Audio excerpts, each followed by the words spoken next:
শবে বরাত, ইন্না আনজালনাহু ফি লাইলাতিল মুবারাকা। সুবহানাল্লাহ। আল্লাহ তাবারক ওয়া তাআলা কোরআনে পাকে বলতেছেন এমন একটা রাত আছে শাবান মাসে, যেই রাতের মধ্যে আমি প্রথম আসমানে এসে জিজ্ঞেস করি, কেউ কে আছো আজকে আমার কাছে ক্ষমা চাইবা? সুবহানাল্লাহ বলুন না। কেউ কি আছো আমার কাছে ক্ষমা চাইবা? কেউ কি আছো রিজিক লাগবে? কেউ কি আছো সন্তান চাও? কেউ কি আছো ভালো থাকতে চাও? কেউ কি আছো ইমানদার হতে চাও? কেউ কি আছো স্বপ্ন যোগে নবীকে দেখতে চাও? আরো জোরে। আমার নবী এই রাত সম্পর্কে, এই মাসটা সম্পর্কে, এই দিনটা সম্পর্কে নিসফু শাবান বলেছেন, শাবান আমার নবীর মাস। সুবহানাল্লাহ। নিসফু শাবান বলেছেন আমার মাস। ভাগ্য নির্ধারণের এই রাতকে বলা হয় আগামী 1 বছর পর্যন্ত আপনার লিস্টিভুক্ত হবে। ফেরেশতাদেরকে ডাক দিয়ে আল্লাহ বলবেন যে কে আছো? ফেরেশতারা আসো, অমুক বান্দার হিসাব করো, তার বিয়ে হবে, জন্ম হবে, মৃত্যু হবে, কি কি হবে, রিজিক বাড়বে না কমবে, তার ব্যবসার মধ্যে লোকসান হবে না লাভ হবে, তার চাকরি যাবে না উন্নতি হবে, সে বিদেশে যেতে পারবে কি পারবে না, সে ভালো থাকতে পারবে কি পারবে না, তার মা বাবা কি বাঁচবে না বাঁচবে না, তার স্ত্রীর সাথে তার সম্পর্ক থাকবে কি থাকবে না, সন্তান আসবে কি আসবে না, এই সমস্ত কিছু রিজিক থেকে জন্ম থেকে মৃত্যু পর্যন্ত ওই বান্দার 1 বছরের হিসাব নিকাশ ফেরেশতাদের মাধ্যমে এই 14ই শাবান শবে বারাতে নির্ধারণ করা হয়। সুবহানাল্লাহ। তাহলে রাতটা কি দামি না কম দামি?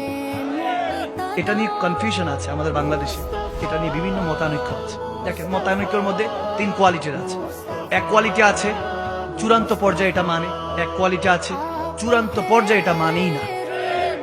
থার্ড কোয়ালিটি হলো মানে কিন্তু পালন করে না। যারা মানে তারা রোজা রাখে, নফল ইবাদত করে, নিজেরা হালুয়া রুটি রান্না করে প্রতিবেশীকে খাওয়ায়। আমার নবীর তো সুন্নাত, হালুয়া রুটি খাওয়ায়, সারা রাত ইবাদত করে, আল্লাহর কাছে মাপ চায়। এখন অনেকে আমার কাছে জিজ্ঞেস করছেন, হুজুর ইবাদতের সিস্টেমটা কি? আমি বলে দিচ্ছি, কি কষ্ট হচ্ছে বাবা? ইবাদতের সিস্টেম হলো প্রতি 2 রাকাত করে নামাজ নিয়ত করতে হবে, নফল নামাজ শবে বরাতের 2 রাকাতের মধ্যে প্রথমেই সূরা ফাতিহা 3 বার ইখলাস শরীফ পড়বেন, সুবহানাল্লাহ। আবার দ্বিতীয় রাকাতে সূরা ফাতিহা 3 বার ইখলাস শরীফ পড়বেন, সুবহানাল্লাহ। এভাবে প্রতি রাকাত পড়তে হবে, পারবো ইনশাআল্লাহ।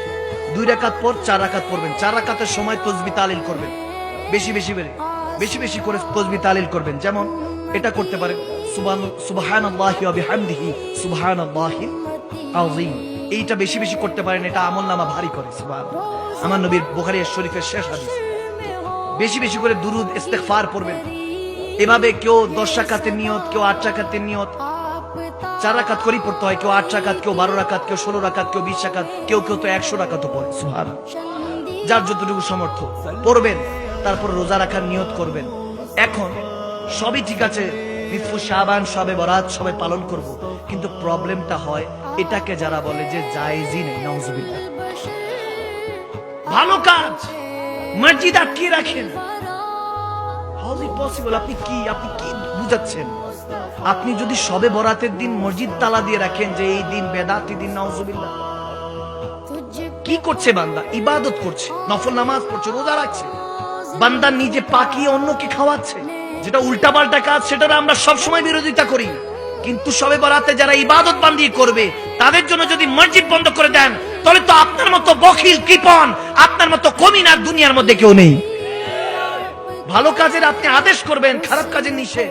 লাইলাতুল মুবারাকা বলা হয়েছে, যেখানে মুবারকপূর্ণ রাত বলা হয়েছে, ভাগ্য নির্ধারণের রাত বলা হয়েছে, সেটাকে কিভাবে আপনি বেদাত বলছেন, সেটাকে হারাম বলছেন?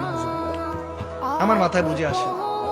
এখন আকীদাগত পার্থক্য থাকতেই পারে, ঈমানগত বিষয়গুলি নিয়ে পার্থক্য থাকতে পারে। এখন যার ভালো লাগে বাবা করবেন, যার ভালো লাগে না তাদের করবেন না।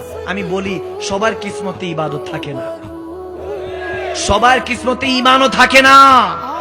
আরে 5 ওয়াক্ত নামাজ তো সবাই পড়ে, তাহাজ্জুদ পড়ার কিসমত কি সবার থাকে? বুঝার বিষয়। কষ্ট হয়েছে। আল্লাহ আমাদেরকে শবে বরাতটা সুন্দরভাবে পালন করে, ইবাদত বান্দিগির মাধ্যমে পালন করে, আল্লাহ আমাদেরকে শবে বরাতের মধ্যে এই ভাগ্য রজনীর নির্ধারণের দিনের মধ্যে বেশি বেশি করে ইবাদত করে আল্লাহ রাসূলের কুরবাত নৈকট্য হাসিল করার তৌফিক দান করুন। আরো উচ্চ আওয়াজ বলুন আল্লাহুম্মা আমিন।